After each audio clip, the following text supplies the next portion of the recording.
پاکستان کو تباہ و برباد کرنے کا کھیل کھیلا جا رہا ہے. یہ اچھے سائنس نہیں ہے، یہ سائنس ہے کہ پاکستان فیلئر کا شکار ہو چکا ہوا ہے. اس ملک میں نہ کوئی قانون ہے نہ کوئی آئین ہے. ابھی آپ نے سنا ہے صدر پاکستان کا جو ٹویٹ ہے، اگر وہ صحیح ہے تو پھر گویا پریزیڈنٹ ہاؤس میں بھی نقب لگی ہوئی ہے. یہ حالت ہے ہمارے ملک کی. دنیا کو کیا پیغام جا رہا ہے؟ ہمارے ملک کی کتنی توہین، تذلیل اور تحقیر ہوگی. کدھر رہ رہے ہیں ہم؟ ہمارا ہمسایہ ملک چاند پر چلا گیا ہے. اس کی اکنامیکل گروتھ دیکھیں کتنی ہو رہی ہے، کتنا طاقتور ہو رہا ہے. جن سے ہم جدا ہوئے تھے، بنگلہ دیش کو دیکھیں کتنا طاقتور ہو گیا، اکنامیکلی کتنا آگے نکل گیا. اور ہم کہاں کھڑے ہیں؟ ڈوب رہے ہیں، غرق ہو رہے ہیں. یوں لگتا ہے کہ یہ طاقتور لوگوں کے آباء و اجداد کی میراث ہے پاکستان. یہ جو جڑاوالا میں ہوا ہے، یہ اس بات کی دلیل ہے. کیونکہ اس کے بعد جو اقدامات ہو رہے ہیں ابھی تک نہ کمپنسیٹ کیے جا رہے ہیں، اور جو چار جلے ہیں انہیں کو وہیں پر پوچھا پاچی کر کے ان کو ٹھیک کرنے کی کوشش کی جا رہی ہے. بھائی انہیں رینوویٹ کرو صحیح طرح سے. جو جل کے ختم ہو گیا ان کو صحیح طرح سے بناؤ. نہیں،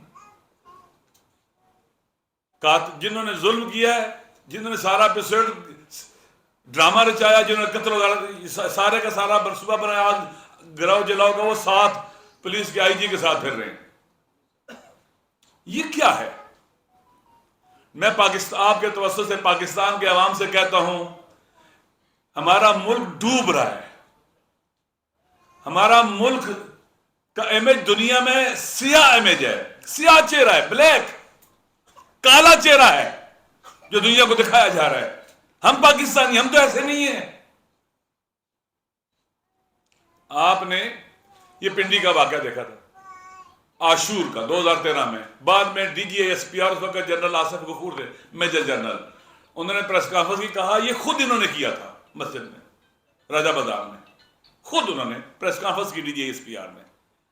اور کتنا اپنی مسجد کو آگ لگائی، قرآن جلا دیے اور بلیم ہمارے اوپر لگایا.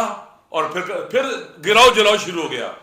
شہر میں امام بارگاہیں جلائی گی، مساجد جلائی گی، قرآن جلائے گئے، اہل بیت علیہ السلام کے نام جلائے. انہوں نے پورے ملک کے اندر گراؤ جلاؤ شروع کروایا. ایک ایسا ٹولہ یہاں موجود ہے پاکستان میں جو آپ کے ضیاء الحق صاحب کے دور کے جو افغانستان جنگ کے مجاہدین آپ نے بنائے تھے، یہ اب جہاد یہ کر رہے ہیں. ان کا جہاد یہ ہے، ان کے منہ کو خون لگا ہوا ہے. یہ آگ کے بغیر زندہ ہی نہیں رہ سکتے. یہ ہمارے ملک بن گیا.